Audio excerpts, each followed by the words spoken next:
a lot of stuff to cover in this class, so I'm going to move on to the next thing, which is authentication.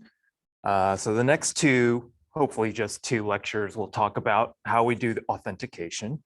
And I first start with this prompt, the internet, the one place where you can, and then fill in the blank of what do you think you can do on the internet?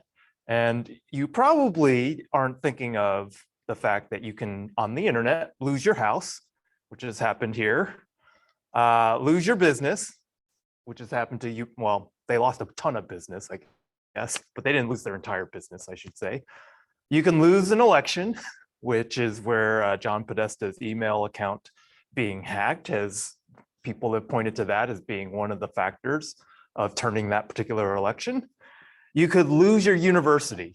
So hopefully not this university, otherwise I'd be very sad. And you could lose your oil pipeline. This happened a couple of years ago, so that's bad. And then finally, you can lose your friends on the internet. So they're hijacking things like Instagram. So what is being attacked in all of these cases? Well, because you already know the title of this thing, you're basically attacking the authentication process that we're using over the internet.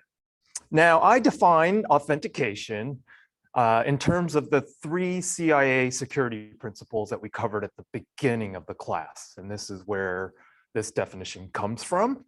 Ensuring the integrity of a user's identity to another party so that that user's information remains available to them while maintaining its confidentiality from anyone else or from all adversaries. And so you can see where all 3 of these properties are really relevant for authentication. Unfortunately, we don't do this well. So these are the statistics. 3/4 of all businesses have been victimized via some sort of an attack on authentication.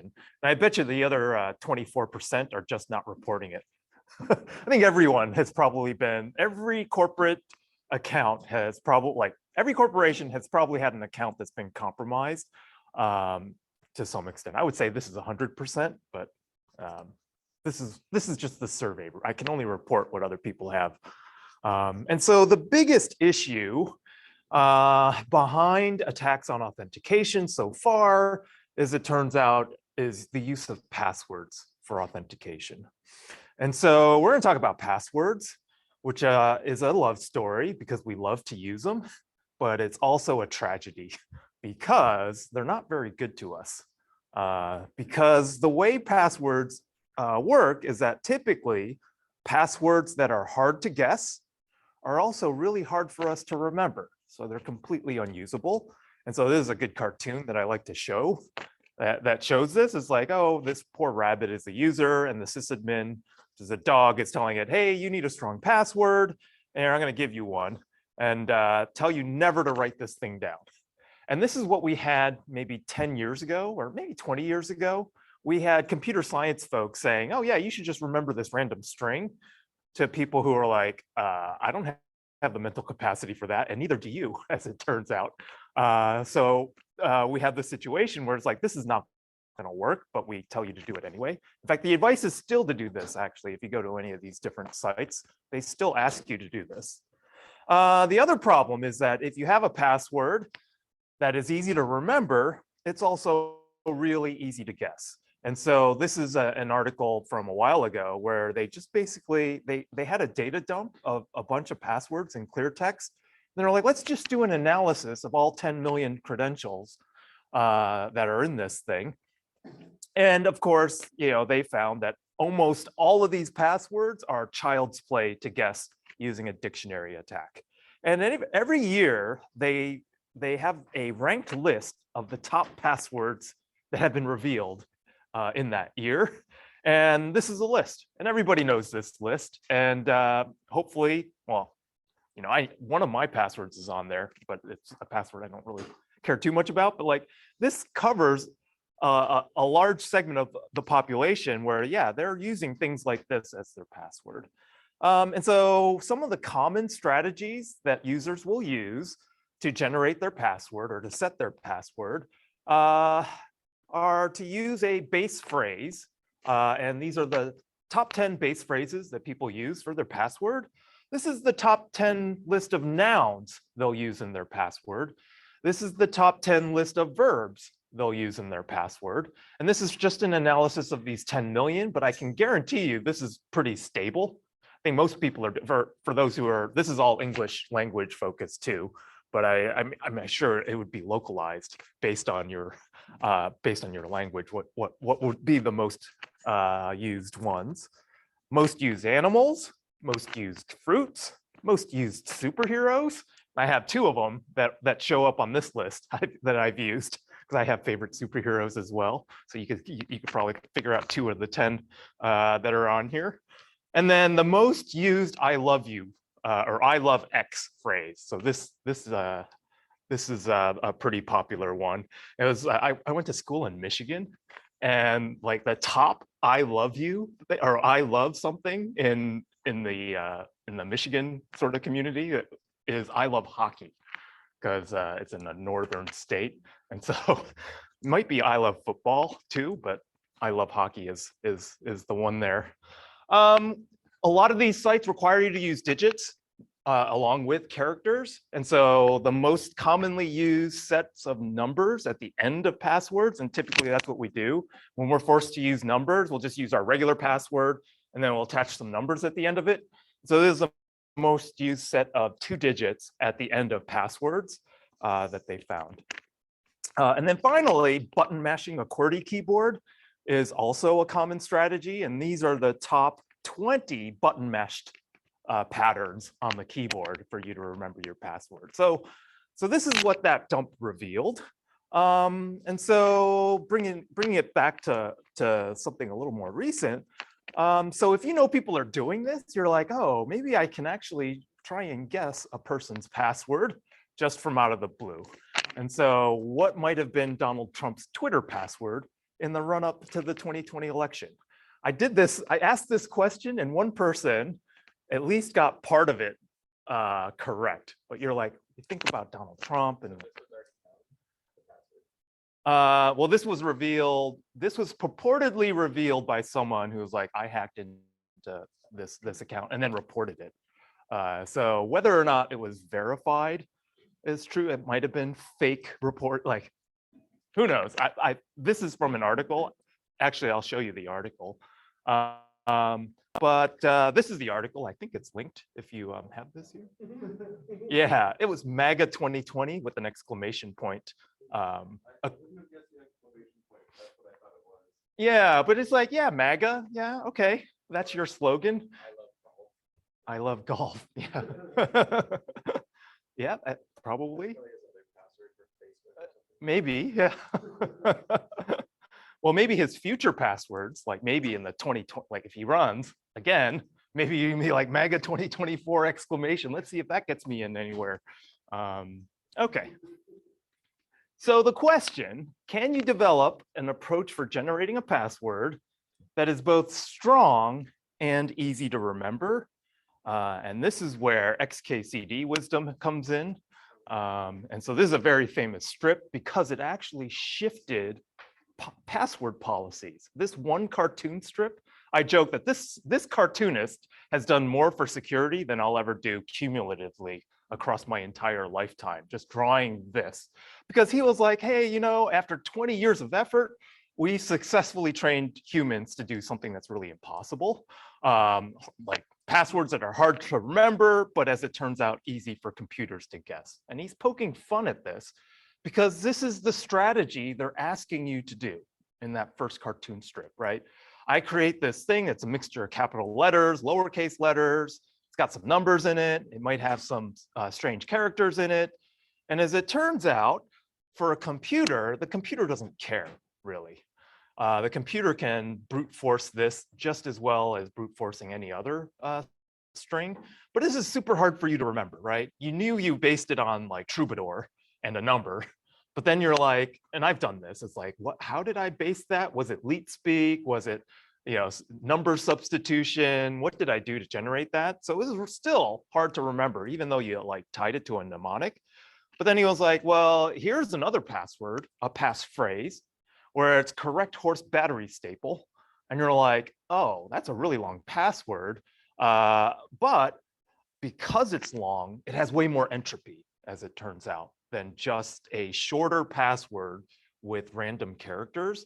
But the real benefit of a passphrase is that it's really easy to remember, because what you can do is you can take those 4 random common words and generate an image, visualize something. And so humans have a much greater capacity for visual memory than anything else. We are image processing beasts. And like if you can generate and especially if that image is associated with an emotion, that burns in, like, this is how trauma works actually. Like that burns into your psyche because it's part visual. And so all you have to do is think about an image where you have a horse with a battery staple and then someone saying it's correct. And that's basically how you remember that passphrase, right?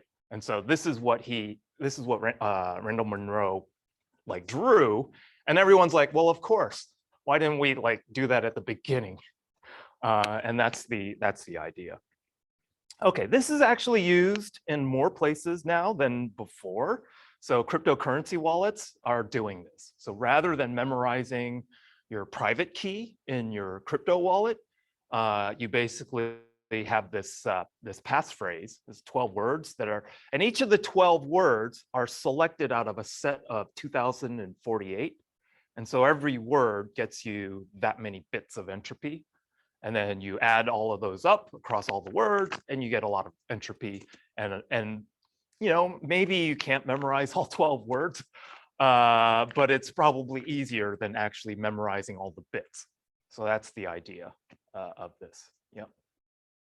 I think this is a good idea, but there are some times where I'll go to a website and some of them will just be like really strange. One of them, one website that I signed up for, I was trying to find like half of them were like slurs. So that was weird. Okay. Yeah. All right, so one of the things that we do for our current passwords, though, is to try and estimate their strength using some kind of heuristic. So you can punch in a password, and this is what some sites will do when you try and set a password on their site. They'll be like, they'll look at your password and they'll judge it. And so you're like, okay, no names, a minimum length, no obvious substitutions, no common passwords, no passwords that you've used in the last 10 settings of your password, and they'll try and basically estimate your password strength. And so here's one site, and again, these are just estimates. And this one site will be like, oh, I'm going to score your password based on whether or not you meet each one of these attributes. So this is a site that you could build into your backend if you still use passwords.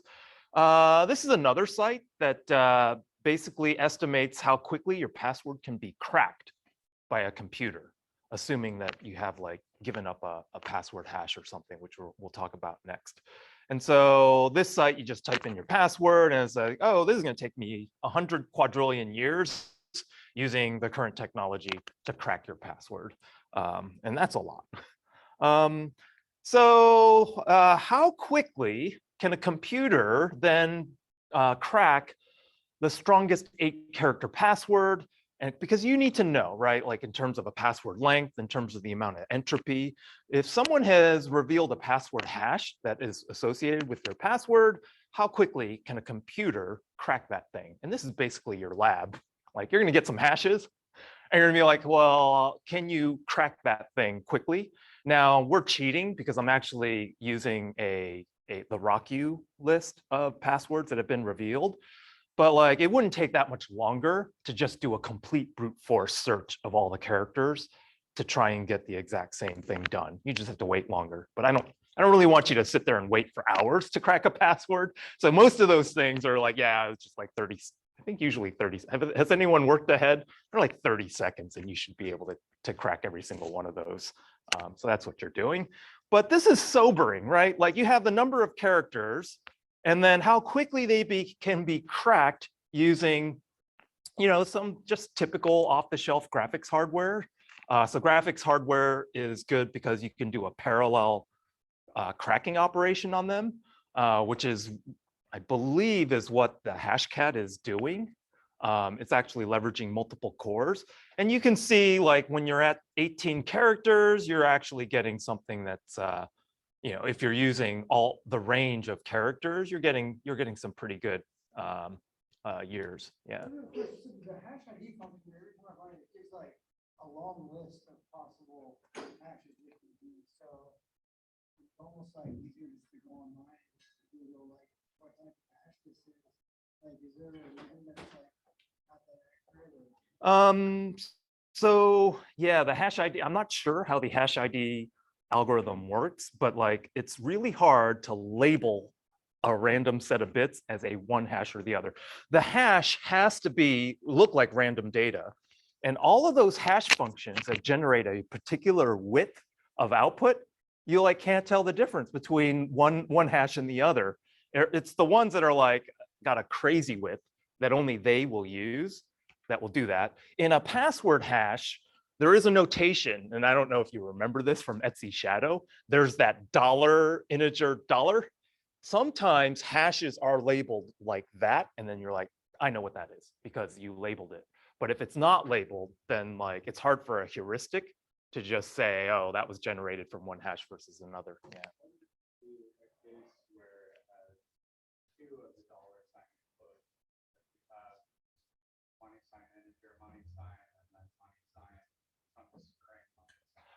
Yeah, so then that could be an idea of a hash algorithm and the salt. So sometimes that will happen where the other thing is a salt field.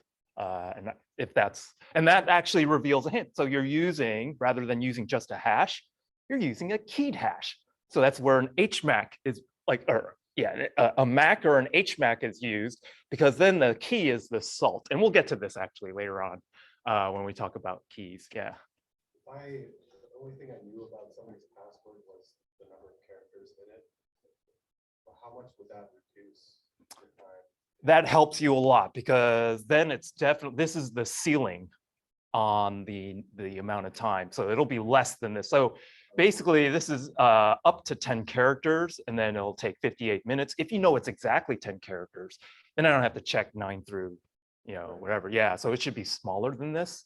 Yeah, and you could actually, do the math on it and figure out, well, what is the average number of hashes that I have to do? And it would be half of the total space. So you can calculate it almost deterministically how quickly you can get through that range.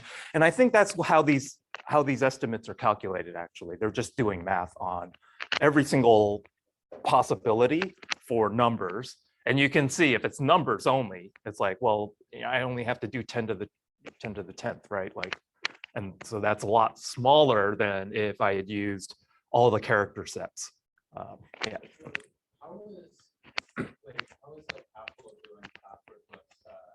Oh, we'll get to that. Actually, maybe not this class, but we're going to talk about passwordless auth eventually. Yeah, yeah. There's good stuff coming down the line here. In fact, that's what I was working this morning on, trying to update it, because a lot has happened in the last 2 or 3 months with authentication. That's going to make me teaching passwords hopefully obsolete, maybe in 5 or 6 years, hopefully. Well, no, passwords are going to be hard to kill. Yeah, but it'll be less important. Okay, so then you might be like, oh, well, what was the strength of that XKCD password? Can I punch that in there and see? On that first site, the XKCD password isn't very strong because those heuristics, the length will get you a high score in that first password meter site, but it's not going to give you credit because you didn't use numbers and you didn't use capital letters. But like if you punch in the XKCD password in the second one, you can see that, yeah, correct horse battery staple. It would take, if the computer didn't know you used it, if it wasn't in a rocku.txt file, which it probably will be soon. Yeah, so I bet you some of the data dumps that happen, like, well, I don't know, if a data dump has happened where passwords were in the clear this year, I bet you correct horse battery stable is in one of those things, but one user, yeah, it only takes one user, and that's like one of the most famous passphrases ever. So this is going to be a lot harder. Okay, So the other problem with passwords is how many passwords can you as an individual remember? And like for me, not many. So, and for everyone else, fortunately, not many either, because the password reuse is rampant. And so reuse is good for the environment, very sustainable. When we're talking about physical goods, not so good for passwords. And so you can see this is a report. It's kind of old, but I think it still holds. I don't think people's password management has changed in the last 4 or 5 years. So 83% of users basically are using the same password for multiple sites. And I definitely, unless I have it in a password manager, I'm doing this, reusing. And so, but the adversaries were like, okay, if everyone's reusing their passwords, then what attacks are open to me as an attacker? So here's attack number 1. It's called credential spraying. So what is this term? This term comes up a lot when you talk about passwords and password cracking. The idea is to take the most common passwords, the passwords in that top 25 that I showed you earlier, and then to try them on every single account that you have a username that you know the username for, or maybe for the most popular usernames. And then you just try in the front door, use that username and that common password. And this is credential spraying. Okay, and this is what nation states are doing to us. This is what hackers are doing for things like Citrix, which are remote terminal applications, where they're trying to get into the enterprise via this remote terminal and then just brute forcing usernames and passwords to try and get a remote session into someone's enterprise environment.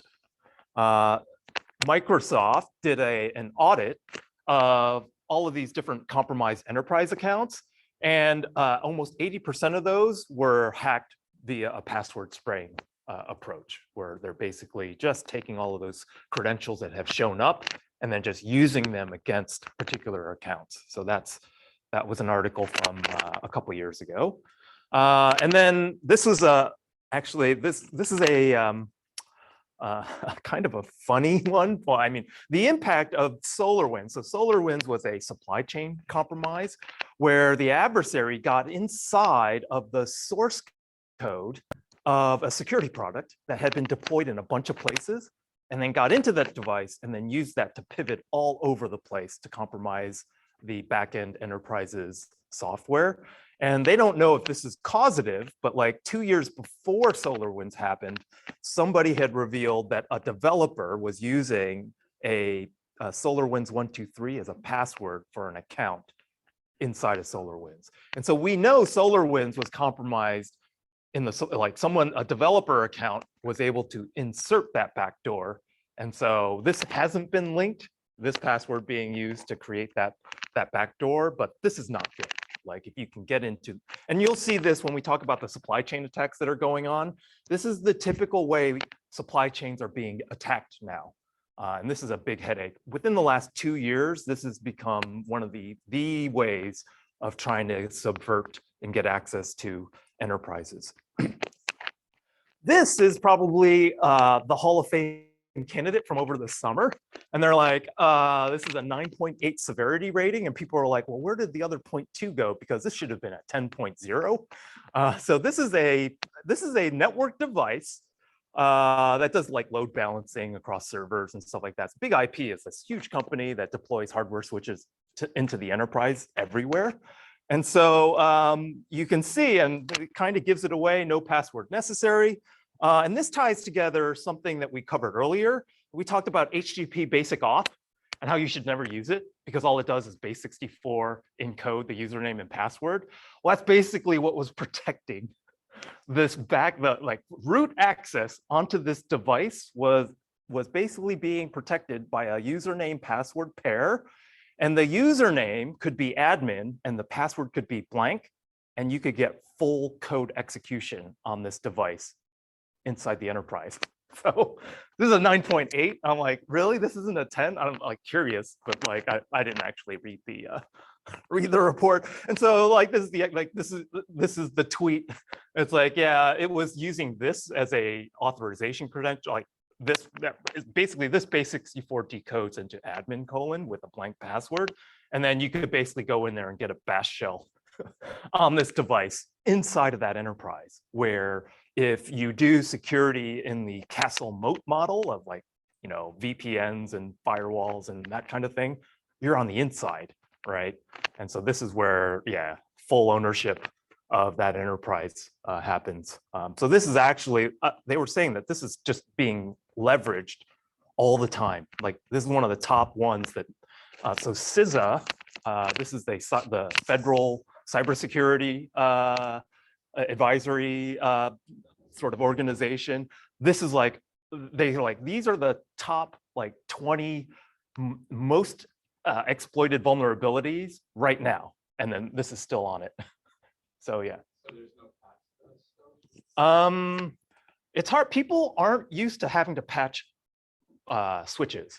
Like this is completely outside. Like when you buy a product, you're typically not buying like expertise to like manage that product or to configure or So is it issue in firmware or something? it might require a firmware. Yeah. I don't know how, like, I have worked with load balancing switches, and it is part of their base. You have to patch the operating system that is running on the switch itself. It might not be in firmware, but like you definitely have to patch that thing. But then like you bought the switch, that was a product to you. Like it's like when we buy a home router, that's a product to us. Maybe there's a web UI to configure it, but we're not trained to actually patch that thing, right? Nor do we want to, right? Like I have so many devices. It's like I don't want to learn how to device my like thermometer, my my router, my webcam. It's like all that stuff is like, and every one of those has a different UI, right? So yeah, I don't know. That is out there. You might come across it when you read things. So there are many example lists of compromised credentials. The RockU breach is 4 million, and that's what you're going to use in the labs. There was a recent one from last year that basically collected even more credentials and added it to this list. So now it's up to 32 million credentials. You can do basically, there's many places that publish compromised credentials that you can basically use. Okay. The next attack is called credential stuffing. And this is common terminology. So as you associate these terms in the news articles, hopefully you can refer to these slides and figure out what that means. And so again, XKCD is the best way to explain this attack because he can basically draw a cartoon that's hilarious and like gets you full understanding in one thing. So he has this cartoon where it's like how people think hacking works, and they dramatize it because it's dramatized on television. We fly over to the target's house, we infiltrate his house. He's got their passwords in a book labeled passwords, and we swipe it. And then basically how it actually works is someone leaks a set of emails and passwords. So basically credential dump like rocku.txt or seclists. And then you're like, oh, these came from the Smash Mouth message boards. Let me try it on Venmo, or let me try it on PayPal, see if they reused it, and that's how they get in. So you take credentials that have been revealed from one site and you try them on the other. And so there's a picture of this. They compromise a website, so domain.com, or a username on that website with a particular password, and then you just try that username password combination on everything. So Dropbox, Google, Microsoft, and Coinbase, and hopefully that will get you into one of these things because it's being reused everywhere.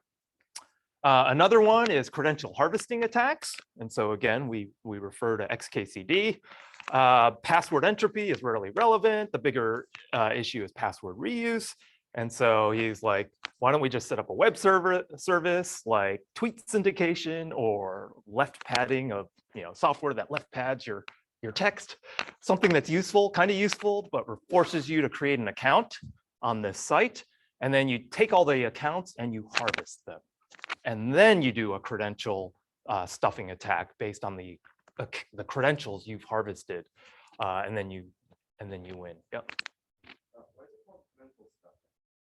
You're taking a bunch of credentials from one service and stuffing it into another service. And then this is how do I get get all those credentials? How do I collect all of them? So this is on the supply chain side of the stuffing.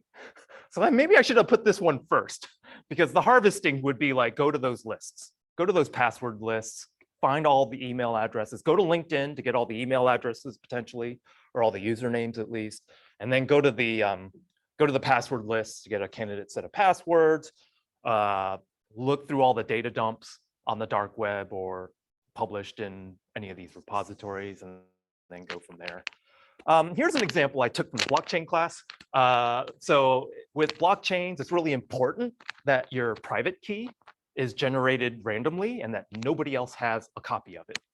And so like you can, draw the fear out of a user saying, hey, you know what, you can't just generate those on your laptop. You need a super secure way of generating your private key. Otherwise, you'll lose all your cryptocurrency.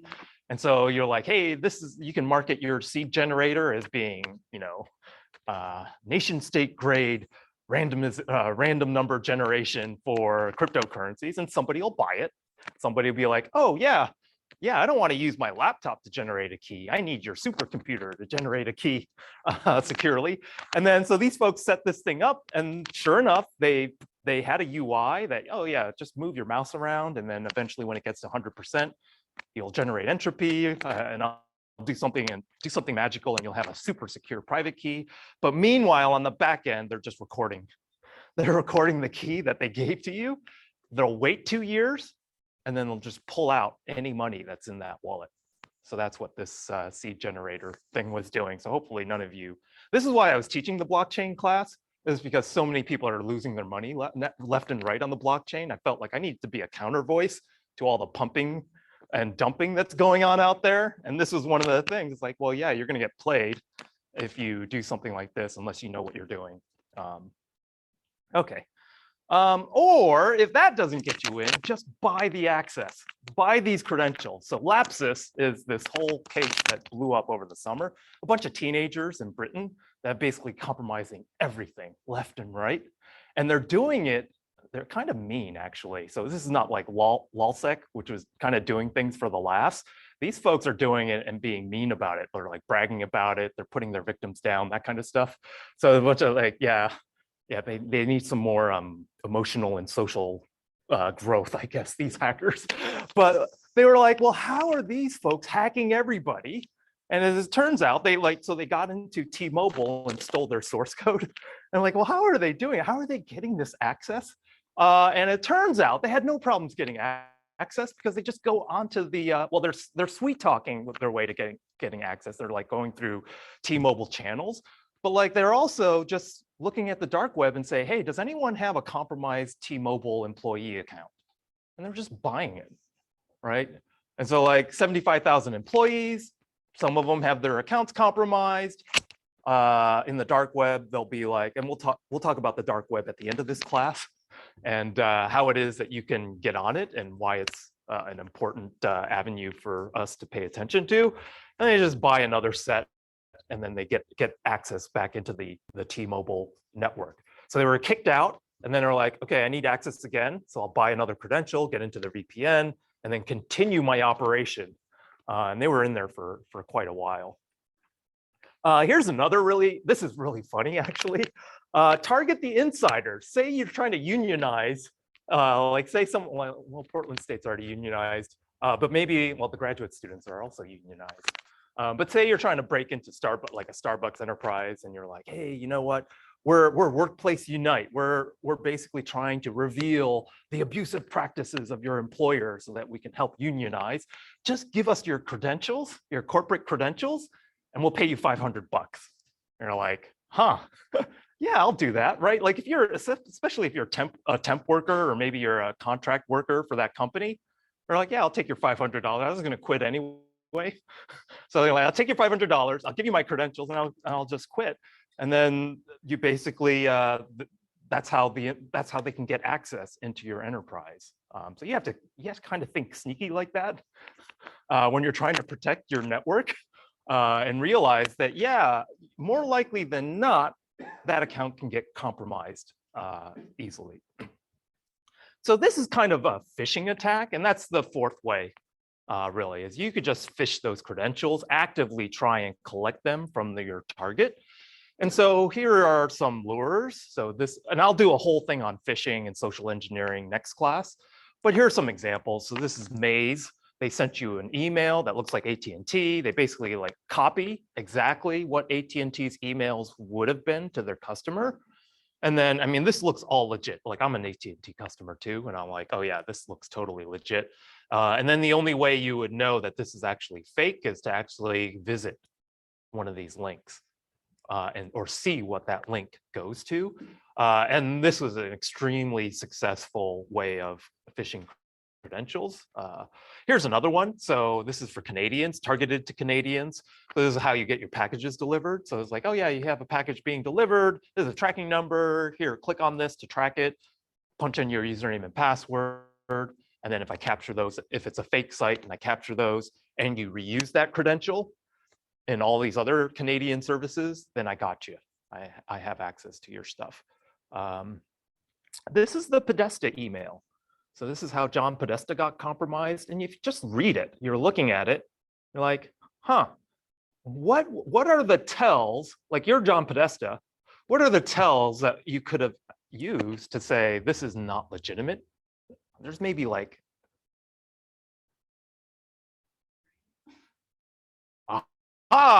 yeah, you're like, okay, yeah, maybe they didn't copy and paste the alert that maybe a legitimate alert. So that one actually is, that was one tell. There's the what? Well, they're telling you that somebody tried to log in from Ukraine. You're like, hey, is this you? And they're like, oh my God, this isn't me. I'm not in Ukraine. I better reset my password, right? Like somebody just logged in from Ukraine is the lure, right? And you're like, yeah, that wasn't me. I have to do something, right? So that generates fear. So that's the thing. Yeah. Yes. So that's it. This is why Bitly has a problem with malicious actors. And they basically, there was a talk from a Bitly person that I attended, and he was like, how do we make sure all of our shortened links are legitimate? Because they have to do some really hard lifting on the back end to make sure they're not participating in spam lures. So that really is the only thing, at least for me. Well, maybe the subject, yeah, but this bottom thing, this lure here, because everything else can be copied verbatim from an actual alert you would get from Google. Like that, those are well-known, well-formatted messages. And all you have to do is copy and paste that. And then you're basically looking at this link right here as the main thing. So, yep. How would you alter the sender information? Oh, as it turns out, SMTP, I'll talk about this in the network class. It turns out SMTP is not authenticated. You can say you are who you say you are in the actual protocol itself. In the original protocol, you could just say from foo.com and it'd believe you. But there are things that got added after the fact. And when we talk about email security, we'll talk about things like DKIM and SPF and all these other mechanisms that were bolted on afterwards, but there's no authentication on email as a protocol initially. So yeah, that's a really good question though, because yeah, how do I, like this Google Mail is, looks pretty legit, right? Okay, so I actually like showing real examples. Here's another one that, and I show you this because the artistry of whoever did this site is incredible. So click on this link. I'm not going to go through this, but like just to go through the entire process of the adversary as they are delivering this campaign to a user. So this is just a really nice animated way of showing you the workflow of someone trying to get your credentials. So I'll leave that there. So I hope I could have convinced you that password authentication is a big mess. And so you can, in the dark web, get basically 15 billion stolen logins with their credentials right now. It just keeps on growing, right? Every year, like hundreds of millions get added to this database of breached credentials. And they just did, yeah, 15 billion for a computer to go through, especially if you have the hash. It's like, no problem. So that's where we're at. The real irony of this is that the more stolen logins you have obtained, the more you can get in the future, because those breached passwords will actually get you more passwords. And so here's a case where the Dropbox employee was reusing a password, it got breached, and because that employee had access to all the other Dropbox credentials, the adversary got 60 million more credentials from that breached credential. And then this has happened in university systems, like an administrator reusing a password, you get that administrator account, they have full-on access to that backend LDAP thing that's got the passwords, and hopefully it's not in the clear, but at least the hashes they have access to. And so this is where this Verizon data breach investigation report thing comes in. They're trying to measure this, right? And so they looked at it and they were like, almost 80% of the breaches happen because of stolen or weak passwords. And this is where adversaries are continually attacking enterprises right now. They're not doing binary exploitation, which is what we'll do later. It's like, that's a very rare thing. The easiest thing for them to do is attack user accounts right now. And so this is the database of all the dumped credentials. And I think this is kept up to date, or this might be tied to that article. But you can see, this was just 3 billion alone was Yahoo in 2013. And you can see how it's growing over time. So you're going to need some mitigations. And so one of the things that they do now is they allow you to look up whether your password has been dumped using tools. So here's a plugin called Password Checkup, where Google will, as you set a password, they'll try and look up to see whether or not that credential has appeared in any of those breaches. So this is a really useful service. Have I Been Owned has a really interesting approach of checking a password to see if it's in there without actually revealing the password to the Oracle. So this is a problem, right? Because what happens if I set up a fake Have I Been Owned site and then have you check your passwords against that? And so that's a real problem. You don't want to tell the Oracle your password in order to determine whether it has been dumped. So there's some interesting, there's an article that talks about how they do this to get like K anonymity on these passwords. And then Firefox Monitor is another service. And so this is what you're going to do in your labs, right? You're going to just test a bunch of passwords. You're going to do some cracking. You're kind of going to do the things that adversaries are going to do. Well, both defenders and adversaries are going to do just to get your sort of your hands on something. Yep. So I played around with the before. I got a serial alert saying that my credentials were leaked. Yeah. I think I found that I was on there and changed the password. And when I logged back in again, it was nothing or something like that. It was weird. Like I can't tell if I got scammed or not. Yeah. I don't know. Can't tell you, but we'll see. Yeah. But so my graduate student, she came into my office and I joked with her, you know what? She was trying to connect to PSU Secure. And I'm like, oh yeah, I put up a PSU Secure access point here just to capture everyone's usernames and passwords. And she was like, no, really? I was like, no, I'm kidding. But a week later, she's like, are you sure? Because you put that seat. So this is where adversarial thinking really matters, because now you are trying to verify what you're trusting. You have to know what you're trusting. And yeah, if I were an adversary, I would be like, well, they're expecting PSU Secure here. And if I could plug in a device, put the SSID as PSU Secure and pretend to be that access point, I win, right? Or maybe I'm outside of the organization, like I'm doing a parking lot attack. So these are the kinds of things you have to think about, and you won't think about it until you see things like this. So yeah, I don't think I have that in the Wi-Fi section. Yep. Yep. Just say like free EDX Wi-Fi. Yep. That's just somebody sitting there. And then you could do an awesome credential harvesting attack that way. So I could, if you have a news article that talks about one of those things, I could put it in the credential harvesting, because that's one of the ways you could harvest credentials. just to, put up an access, like, no, I'm not actually asking you to do this, but you could put up an access point in a place that has that SSID that people are expecting at that place, and then you would be able to harvest those things. Yeah, unfortunately. So this is a problem with authenticating the base station. How do we do that authentication? That's in 2 weeks, hopefully. You'll hear it fast enough. Question. So you just went to a site and you're like, oh yeah, I'm trusting you. I'm going to have you check my password.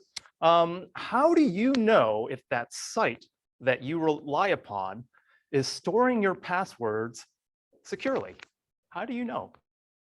So you actually don't. Like this site saying you better generate a strong password because security is important to us.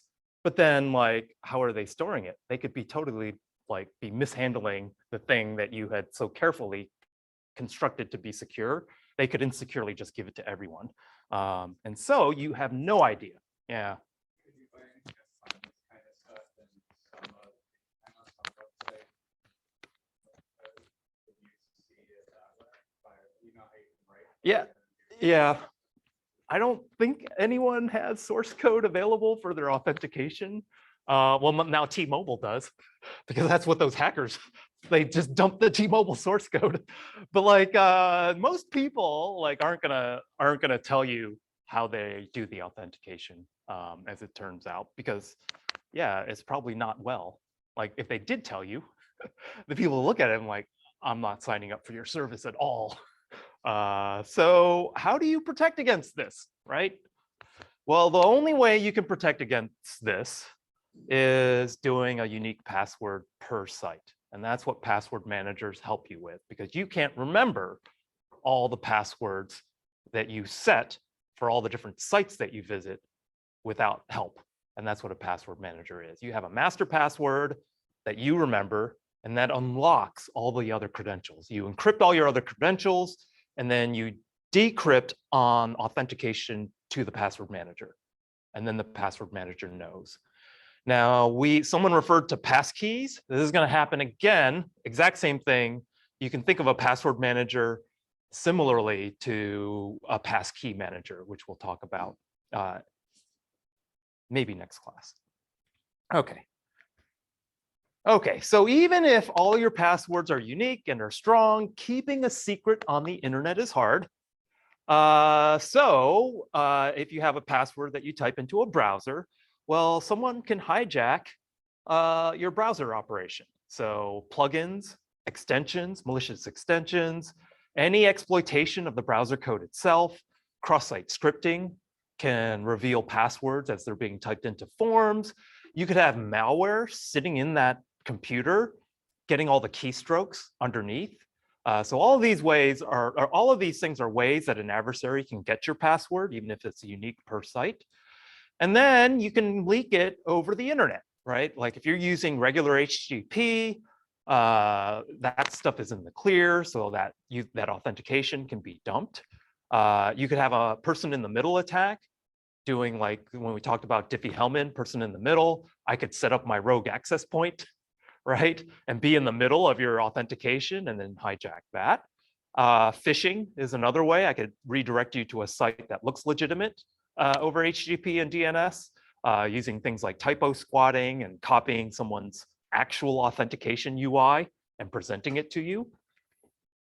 On the back end, you're running a web server, and so the web server has vulnerabilities in it. So, and this is if you take the web security class, we do a bunch of these, code and command injection on the back end. Maybe you're leaking credentials in log files. So this is how Facebook got owned, and Twitter and Facebook, leaking all these credentials in the logs and then having the logs be revealed. Any kind of memory leak or memory error. So if these things are written insecurely in C or C++, you would be able, this is what Heartbleed did. You just leak the thing on the server side, so you can lose it there. And then finally, all of this stuff gets stored somewhere, the credential information. So if you attack the backend database that's storing these credentials, any of these things, so you could basically have a SQL injection attack. Maybe your database backup is open on an S3 bucket somewhere. And then the attacker just downloads it, gets all those credentials. All of these things are ways that the whole database of passwords can be obtained. So I can't talk about all of the different ways to secure the password, going from the client all the way to the server. But I am going to talk about one way and one issue, and that's just the password storage issue. And this is one of the main problems when someone gets access to that backend database. That storage of password really impacts how an adversary can use the credentials. And so it's really important to get this right, because if you get it right and the database gets revealed, it makes a difference. It makes a huge difference as to the impact that this has. So here's an example of things not to do. So the PlayStation Network in 2011 basically had all of the information they were keeping on you, including your birthday, your email address, your username, and your password, along with all the password security answers, all in the clear. So 70 million people, if you're one of these first movers and you're like, oh, PlayStation Network, I got to sign up for an account, your credentials out there. And so passwords in the clear are a huge problem. And so here's an example of a kind of like an Etsy password formatted set of usernames and passwords. So you see the username here, and then the problem is that the password is over here on the right, stored in the clear. And so a single security compromise gives up all the user credentials, and then it gives up the credentials in a way that are instantly weaponized, right? I can instantly test these things because they're in the clear, and more often than not, I can actually make use of it because you're reusing these credentials everywhere. So this is the worst thing to do, and hopefully none of you are doing this. But this was basically what was happening. So places like Facebook and Twitter, they're basically leaking the passwords of users in plain text. And this, at this day and age, at this time, is pretty much inexcusable. This is from 3 years ago. The actual breach was, or the problem was, I think it was 2017 or something like that, where the initial thing was written. So we talked about password hashes, right? When we talked about authentication last class, we're like, let's hash the password. So not only would you hash it going back and forth, you would just store the hash rather than the actual password. Rather than the server storing the password in the clear and then doing the hash and generating it dynamically, when you create the password, the user does the hash and stores the hash, deletes the password. It would be one way of doing this. And so this would be an example of this, where you're not storing the actual thing in plain text. You're going to say, I'm going to do a SHA-1 hash of that password, generate this random looking set of hex digits. And then when you try and authenticate again, I will regenerate that hash and then generate this thing again and do a comparison between the two hashes. But the problem here, if you recall in plain text, these two folks have the same password. And so they have the exact same hash. And so if you did a lookup, not only that, it's a very common password. So if this is a well-known password algorithm, I could just do a dictionary attack. I could generate all the hashes for every word in the dictionary, and then I can compare each one of these hashes against the generated dictionary of hashes, and I would be able to directly reveal a dictionary password, a password that is in the dictionary. And moreover, because these two are identical, I know that these are the exact same password. So there's no difference in these two. This is called the rainbow table lookup, where you're basically generating, or you're pre-computing a dictionary of hash results and then doing a lookup. This is called a rainbow table. Okay. So this is what CrackStation is. You copy and paste a hash into CrackStation. It's got that rainbow table. It just looks it up and says, oh yeah, this is your password. See, this is SHA-256's password. You take a SHA-256 password, you get that hash. Yep.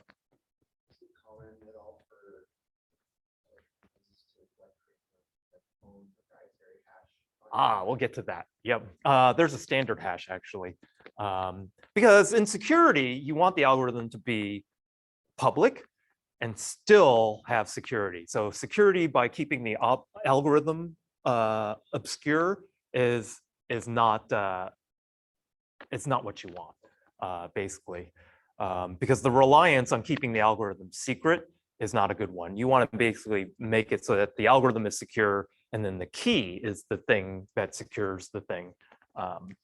Okay, so the remediation to this is to add some randomness to every single hash and to stick that random thing that you're using in the hash itself as well.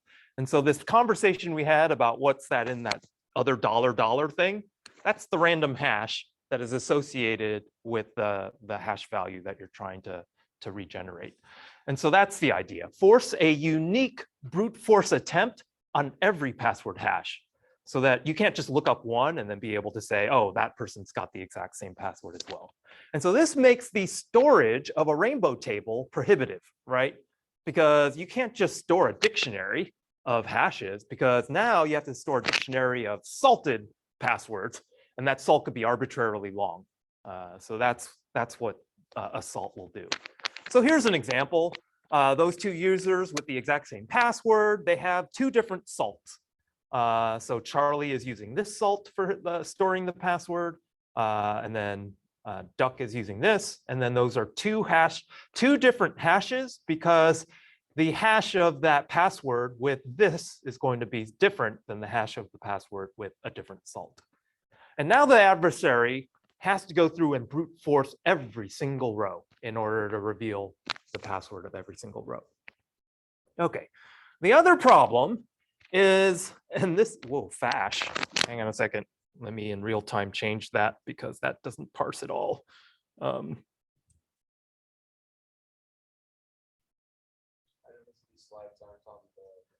Oh, shoot, yeah. This is what happens when you're doing things last minute, like I was doing this morning. My daughter yells at me too when she sees that I'm doing this at the last minute. I was like, okay, you don't prepare in advance, do you? But you tell me to. Anyway, so this is strange in computer science. You want things to be fast in computer science. But here I'm telling you, don't use a fast hashing algorithm. Use a slow one instead. And so this is why you don't want to use any of those cryptographic hash functions that we talked about in the previous class.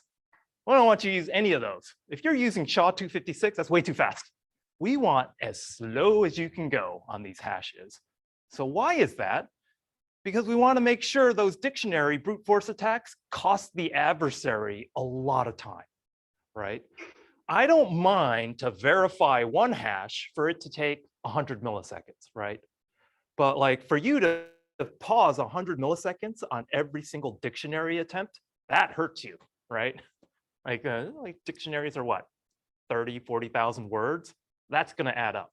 And that's what we want you to do on every single password. We want you to take that full day, because you can't run that hash algorithm fast. So that's what I mean with this. You do not want brute force dictionary attacks to go fast for an adversary. And so one way to do this is through something called hash stretching. So rather than just doing a SHA hash, you could say do SHA 256 times, or not 200, like 20,000 times, and then take the output of the SHA hash and feed it back into the input of the next iteration.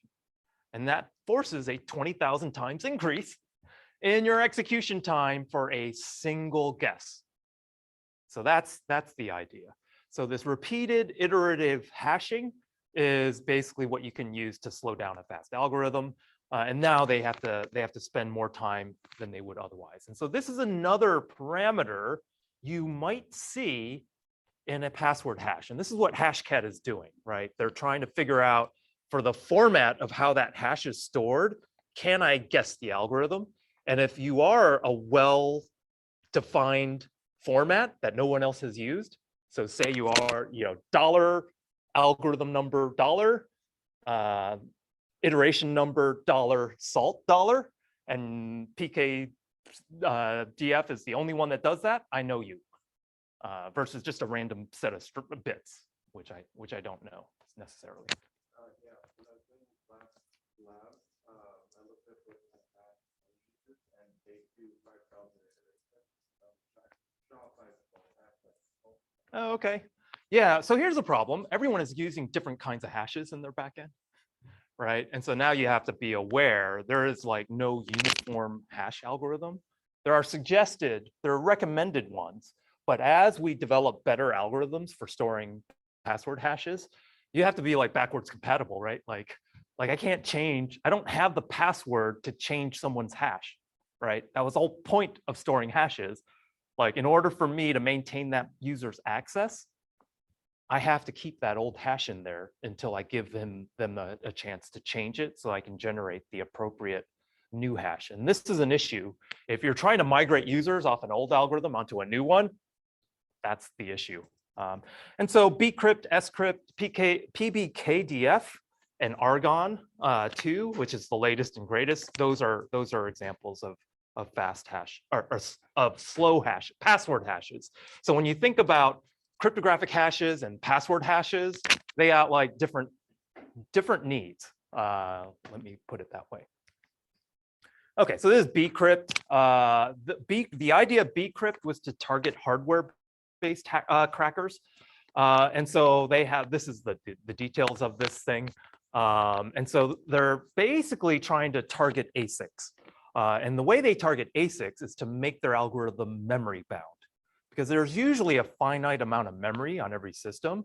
And so if I have an algorithm that takes up a huge amount of memory, then like the cores on a CPU or on a GPU, those are plentiful. You can scale those up, but the memory is an expensive thing to bring. So I just have an algorithm that requires the storage of a large table in order for you to do this thing. Okay. PBKDF is basically similar, but it's using a keyed hash and then a number of iterations. It's not similar in that it's memory bound though, but it's just using a whole bunch of iterations to try and get the runtime to be larger. Second here.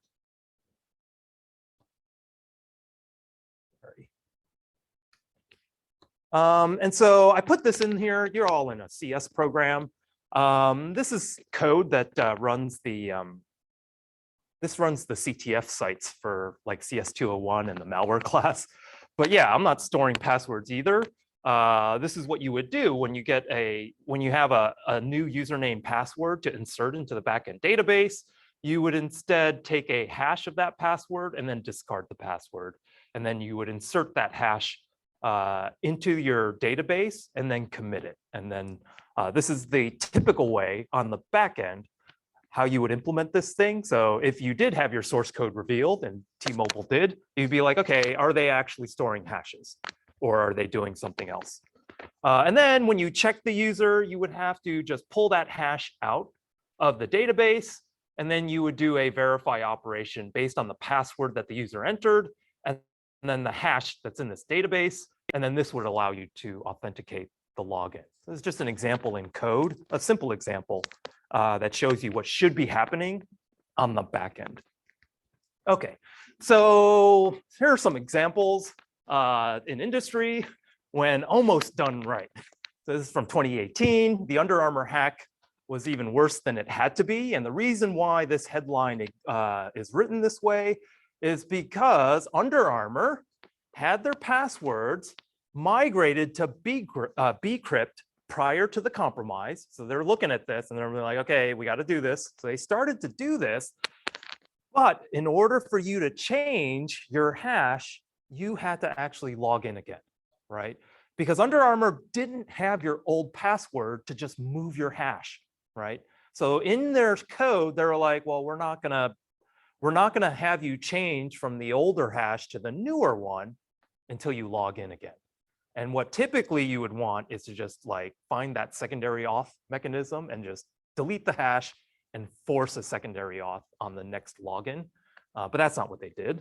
And so all of the accounts that hadn't visited between when the site shifted over and then the actual compromise, those were all revealed. And those weak passwords are now crackable. So hopefully you didn't have an Under Armour account with a weak password before 2018. Otherwise, it's gone. When it's done better, well, this is Flipboard from 2019. And so they're like, yeah, the majority of passwords were hashed with bcrypt, but again, some of the passwords were still being hashed with the weaker SHA-1. But they claimed that there weren't many.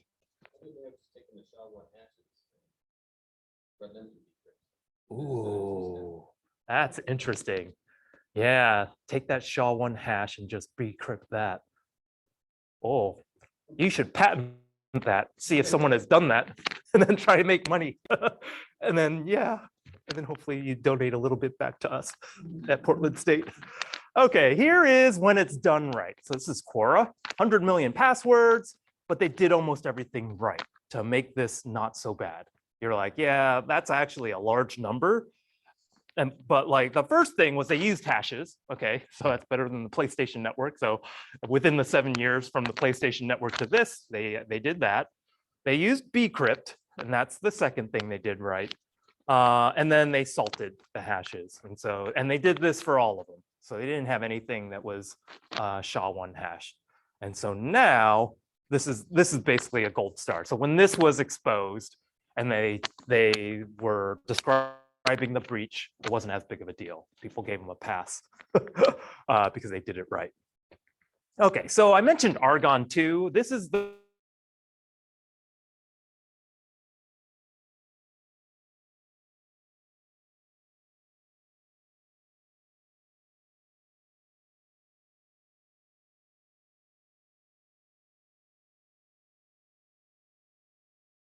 thing is set up here. I do have that. Okay, so yeah, for the rest of the class, we're going to talk about advanced authentication. So we have to do something better. And so what is that better? Well, the first thing we need to talk about is multi-factor authentication. So the question to ask is, what are other ways of authenticating users that we can do without a password? Let's say we're in a world where we're not allowed to use passwords. What could we do? And the second part of this is it has to be usable. It can't be what we just went through with, secure passwords. Like we can't have it be so unusable that people are doing things that are insecure. They need to be simple to set up, and they need to be simple to use across all the sites. And so if you think about the ways to authenticate, there are really 4 kinds of ways to authenticate. The first thing is what we were just doing, what you know. Do you know your username and do you know your password? And there are limits to that. The second thing is who you are.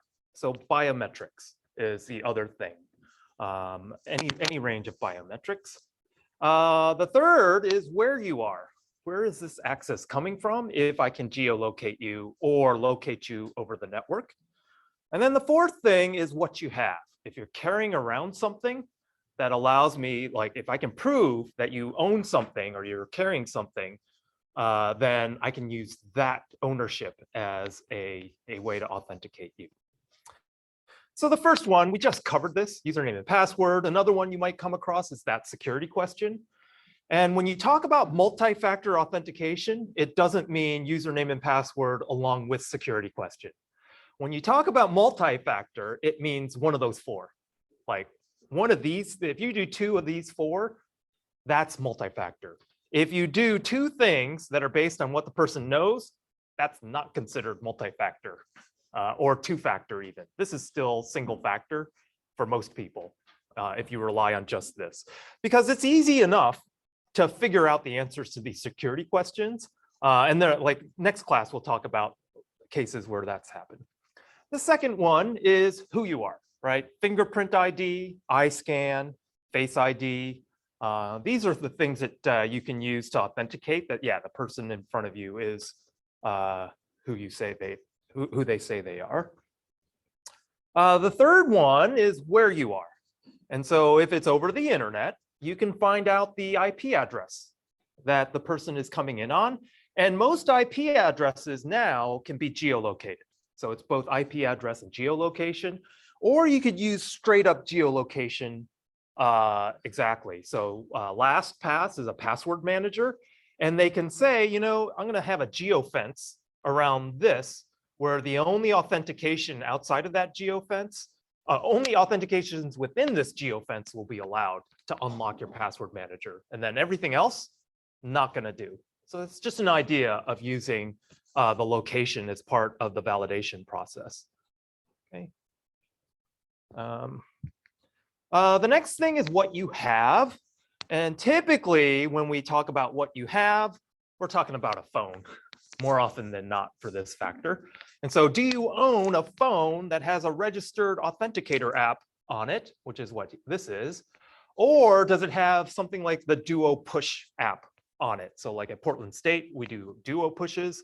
We install the Duo app on there, and then it just says approve or deny this login. And you just hit, you have the ownership of the device that you registered along with the app that goes hand in hand. And this is much more usable than the Authenticator app, where it's like, bring up the authenticator and punch in the number that you see before it expires.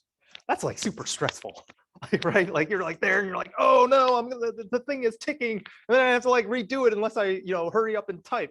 And like for someone, like I found like the older you get and the less coordinated you are and the less, circulation you have on your finger and stuff like that, that actually is a race. Like it's a harder race for me to win these days than it used to be. And you're like, I don't want to do that. This I can do on the right. I can just hit that green arrow. I'm still good at that. So I'm like, okay. So this is terrible though. Like you not only like, so that's bad enough to time this, but the other thing is like, you're trying to like get this in, you're trying to go from this app to punch the thing in this form field along with your password in order to do the authentication. But that's one way of doing that second factor. Another thing is to use an actual hardware token, a physical thing, which is something that looks like this. So this is an RSA secure ID, which is no longer secure, but I still have it here because it's got a nice picture of the bank on there. Yeah, these things, someone broke in and found the original keys that were used here. And so now these things are completely insecure, but like this was an example of what they were doing. And some of these hardware, I mean, other alternatives do exist, which use these numbers that show up. It's sort of like that key derivation function for the ratcheting algorithm. If you know that initial Diffie-Hellman exchange key that's used to initialize the ratchet, then you get all the subsequent ratchets. That's basically what this is. It had one key at the top of the ratchet, and that was all fine and good until that thing got exposed. Someone broke into RSA and exposed that. And now all these keys have numbers that people can guess. The third thing is whether or not you have a healthy device. And this is the thing that Duo really revolutionized. They were like, it's not enough for you to own the phone or own the laptop and to know the password. You have to have patched your thing up to the latest patch level before I'm letting you be a trusted second factor. This is where it really, because you don't want to have an unpatched device connect up into your corporate network. You want to force them to patch before you do that. And this was the one way where, from an inventory and an asset management standpoint, IT operations could actually force people to do the right thing, update their software. And that's what the Duo thing. So the Duo is doing this app-based second factor here, but it's also doing a validation step on the device itself. And it says, in this case, this system does not meet your organization's security requirements. And it says, go away, you can't log in, is the idea here. Okay. So there are some issues with multi-factor authentication. The first is that it's hard to learn for a lot of people. So each site has its own version for implementing this. There is no standard way to do that second factor or the multi-factor. And if you can think about elderly who are like, I don't want to learn a new thing per site. Like they can like, I can learn my device. I can learn my phone and that's it. So this is a problem. It's really hard to use. Like that second factor, you're on your phone, you're going to your desktop, you're cutting and pasting between apps. That's not very usable. And so they did this user study on all the different ways you could do 2FA from 2018. And by and large, users were like, not doing it. Not doing 2FA, it's too hard. It's too cumbersome for me to put in my workflow. And this is what we were trying to do with high school students. They're doing this, but they're like, we don't really want to do this, and I'm afraid of losing this thing. And then it's sort of like, yeah, that's why I have so many. Because there's going to be a better way, it turns out, and we'll get to that. It's vulnerable to attack. So as it turns out, most of these ways of doing multi-factor authentication can be hijacked. And if more people are using it, you can bet that the adversaries are going to try and attack it much more frequently. And that's what's happening. So they are very creative, these hackers. So one of the things they do, okay, if you're going to send that 2FA code with text message, and by and large, the vast majority of 2FA on sites sends you a text message that you then have to punch in to that web form. Well, they're like, well, the SMS network, that can be easily spoofed, hijacked. I can easily capture messages going across it. I'll just hijack the phone network on the back end and then just get that code. So that's what this particular bank fell victim to, and especially if it's a bank. So if you have a bank that's sending you text messages, I actually do. You're like, maybe you should switch banks. I haven't yet, but I do hope that my bank shifts over to something better. But that's what doing this second factor over SMS leaves you open to. You could do something like SIM swapping, right? And this is how cryptocurrencies get hijacked, where you go to a AT&T or T-Mobile and you're like, oh yeah, you know what? This is my number. You can call support. It's somehow my number doesn't work.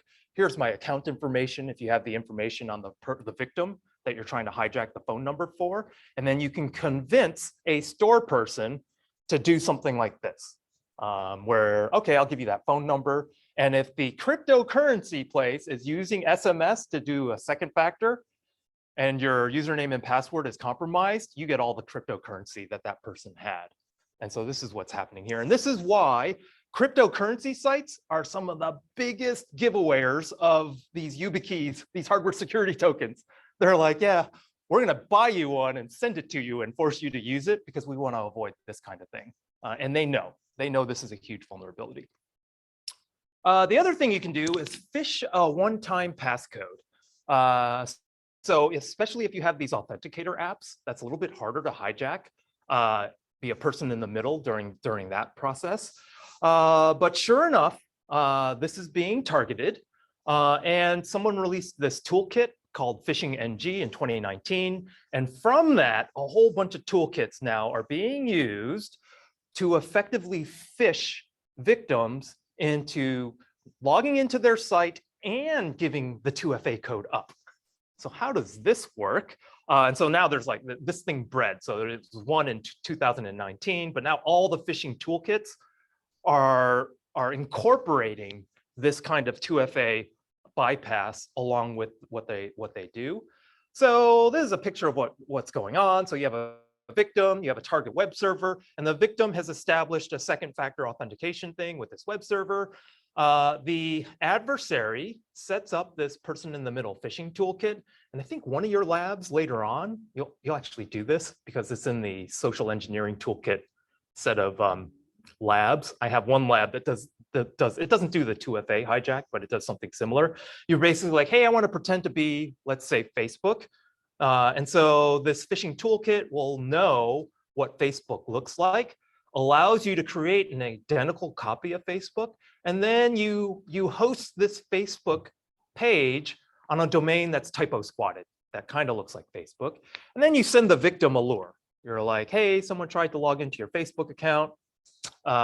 You should do something about it. And I get these messages every day for my Instagram account, actually, because I have a 4-letter Instagram handle that's like, if you have a short Instagram handle, people are trying to get that thing reset all the time. So I'm getting like 2 or 3 messages a day. And so then I'm like, oh, I get redirect. So I get a phishing lure. It looks legitimate. It says someone has logged into your Facebook account from Ukraine. I'm like, oh no, I got to change that. And so I click the link, and the link takes me to this phishing toolkit site that's got a copy of Facebook, so I don't suspect it. I'll enter my credentials.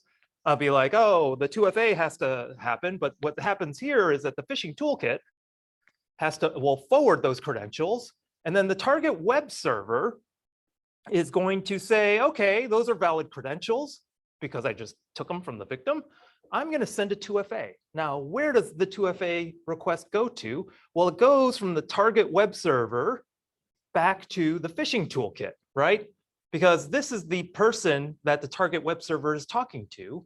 And so in order for you to be in the middle of the 2FA, you have to pretend to be the 2FA for the victim. So then what happens is that you provide the prompt for the 2FA to the victim coming from your site.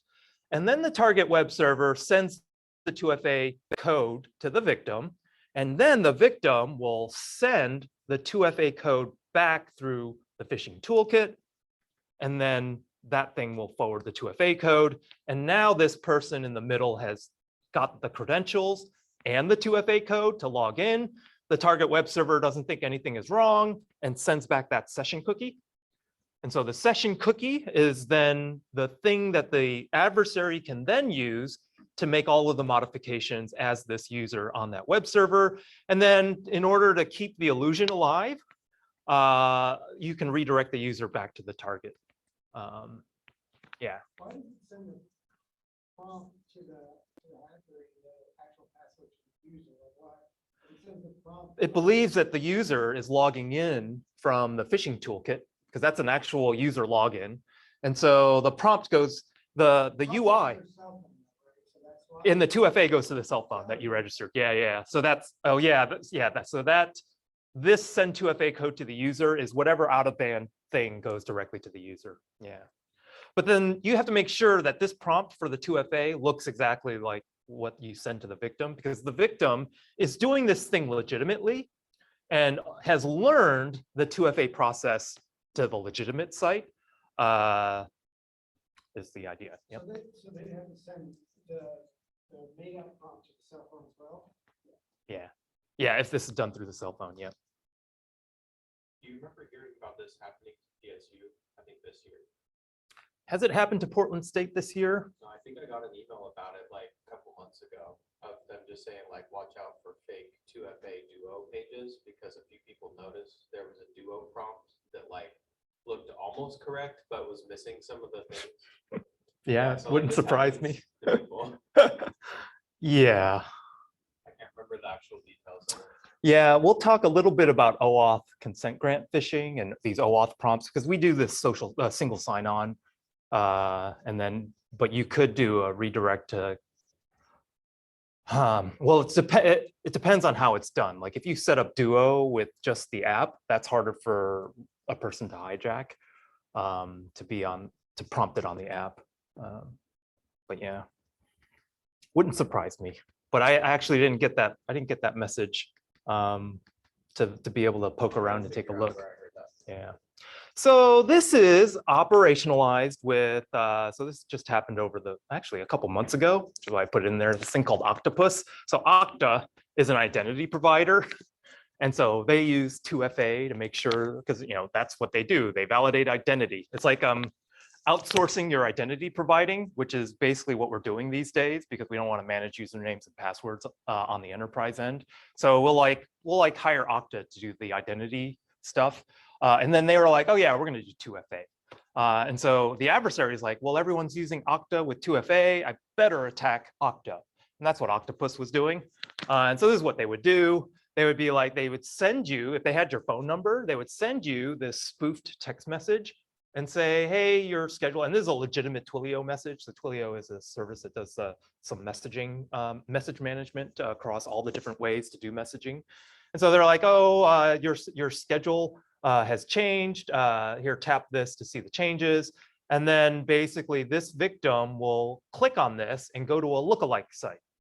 And this lookalike site does exactly what we saw earlier with the phishing. And then this gets you a session on the enterprise. You hijack the 2FA code, you get the session cookie that allows you full access to the backend enterprise web services. And from there on, you can basically do this exfiltration stuff. So this is a link. No, it's not a link, but you can Google the headline and then go through the workflow that this victim used to do that. Method number 3, install malware on the device and then just screen capture the code as it comes across the phone.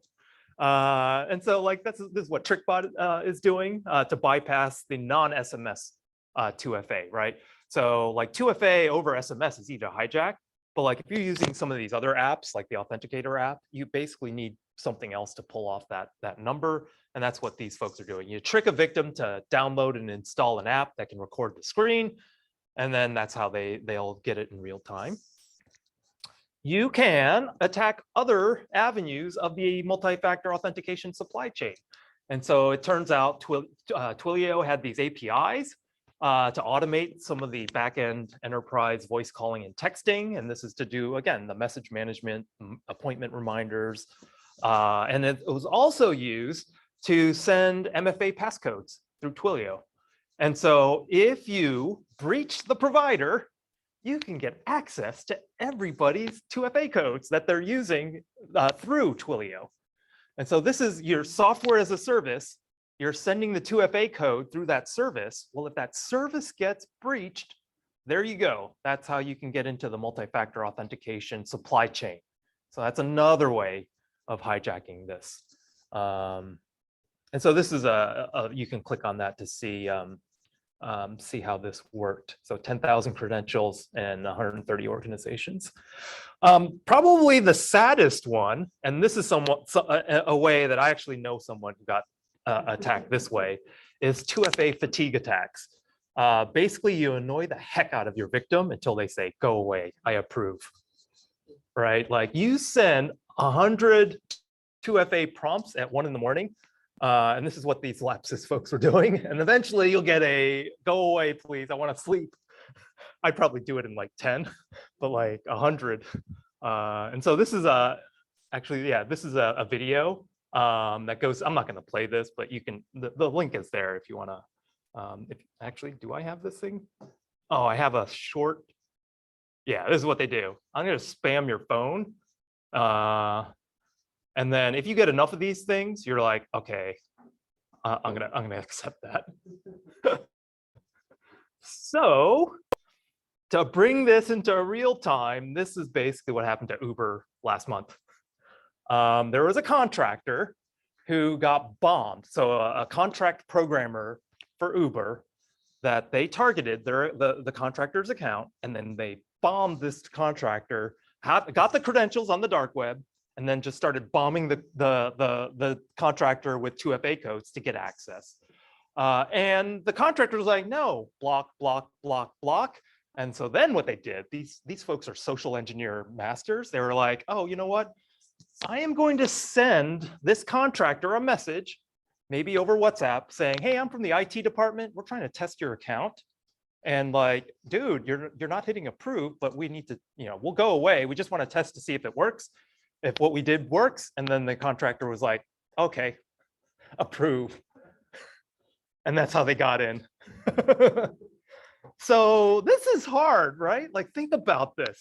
Like, this is hard to protect against. There's like, technology isn't going to save you here. Well, technology will. We'll talk about how technology saves you in a second. In fact, wow, only 10 minutes left. I might not be able to talk about the technology. And so now adversaries are really getting good at hijacking that second factor, that multi-factor. And moreover, they're being proactive. They're like, hey, you're a high value account. I want to hijack your account and make sure you can't get back into it. And so then what they'll do for any account that has just username and password authentication, and the provider all of a sudden allows multi-factor, what they'll do is they'll log into that account and then enable two-factor authentication to shut the original owner out. And so this is why for high value stuff, high value accounts that you have, yeah, you probably should register that second factor now before someone else does. Yeah, so that's adversarial thinking for you. And this happened to this poor kid. Had an Xbox account, a high value Xbox account for them at least. And then an unauthorized address added themselves to the account, and then reset the password, and then registered MFA. And now that person is kind of hosed, has to call a bunch of people to try and undo this thing. which is that's not a streamlined operation on any of these providers to try and do this conflict resolution. Okay, so just to give you an idea of the situation, this is a screenshot of one of these boards where they're like, this is what goes on. Hey, you know what? I just need some turnkey thing to basically bypass 2FA. Who has it? I'll buy it for $1,000. And then people like want to make $1,000 on software, and this software is now a commodity. So then they would basically deploy it like this. Okay. This leads me to something called FIDO and passkeys. So these are things that are now being proposed to get rid of all of this stuff. And so FIDO is an alliance that's made up of a whole bunch of security vendors and or identity providers and security vendors. And so this stands for Fast Identity Online. And this new buzzword, passkeys, which just got deployed in iOS 2 months ago and in Android and Chrome last week, I think last week or 2 weeks ago.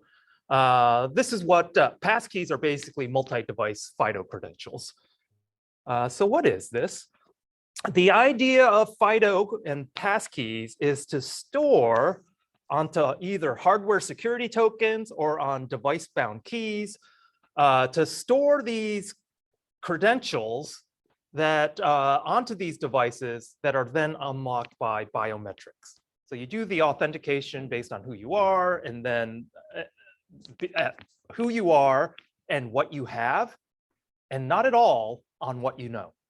So this ends up being mostly how FIDO works. So what you have is a thing that can authenticate you as you, and then the biometric will unlock the keys that are stored either on that device or on this the hardware key that you have. So that's what it is. And then it's specified in the FIDO Alliance standards. There are some of these, the universal two-factor, FIDO2, WebAuthn. These are all things that refer to the exact same idea. So FIDO, passkeys, U2F, WebAuthn, it's all about passwordless authentication. That's what we're talking about. And so the goal is to get rid of this password simply and securely. Get rid of what you know out of the authentication workflow. And this is the future. This is what we're going to be doing, hopefully soon.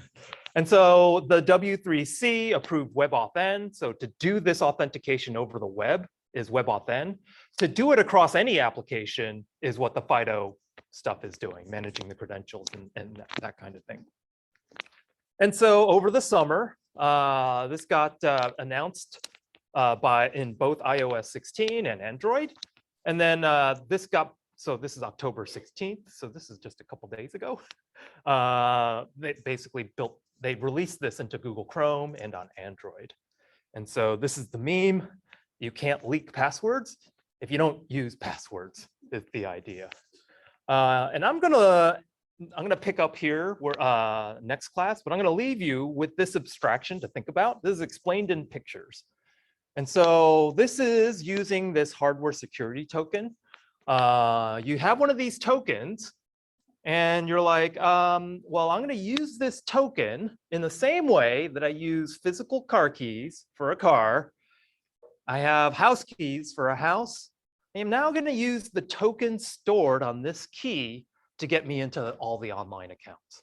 And if I have multiple ones of these keys, which is the multi-device FIDO credential, I'm going to allow some synchronization between devices to securely get that key store from device to device, from hardware token to maybe the phone, the secure phone store, and those sorts of things. So that's what we'll be talking about next class.